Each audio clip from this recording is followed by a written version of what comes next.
Nilinaw ni dating Executive Secretary Lucas Bersamin na hindi siya nagbitiw sa pwesto dahil sa delikadeza. Sadya daw na desisyon lamang ng Pangulong Bongbong Marcos Jr. ang palitan siya sa pwesto. Ang buong detalye sa Express Report ni Cheryl Cosim.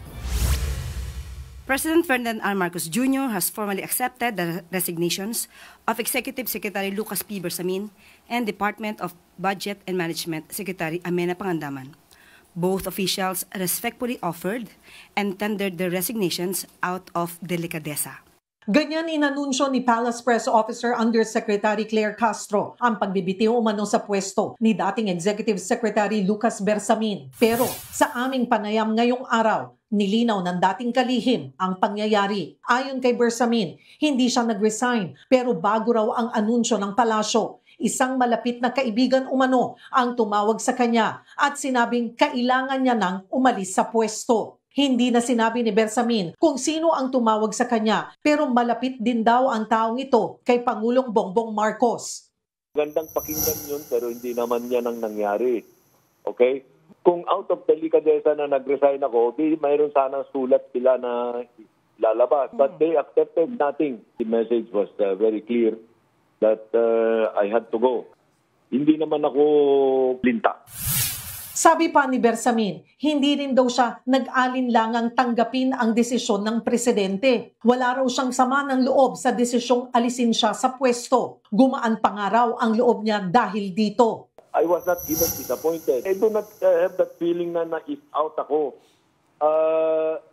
Totoo, parang nabunutan ako ng tinik o napagaang ng malaki yung aking dibdib. Dahil mahirap din talaga ang kalagayan namin sa gobyerno dahil sa dami ng responsibilidad. Ano? So, I feel relieved. Hindi ako nagmumukmok, hindi ako nagagalit.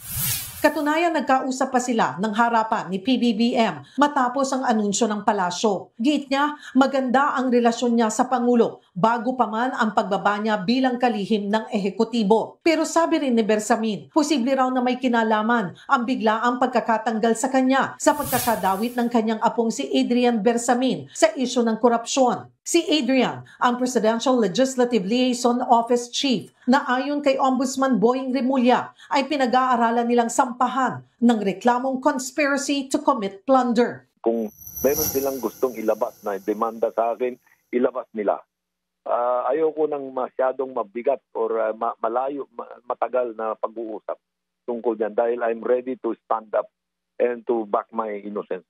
Pinaiimbestigahan na rin daw ng Independent Commission for Infrastructure ang pagkakadawit ni Bersamin sa isyu ng korupsyon. Pero ang mensahe niya ngayon sa mga dating kasamahan sa gobyerno, bahala na sila sa buhay nila.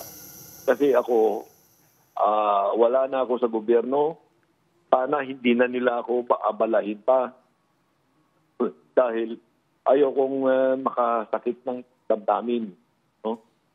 Sinaktan na nila ako pero hindi ako yung tao na palahiganti.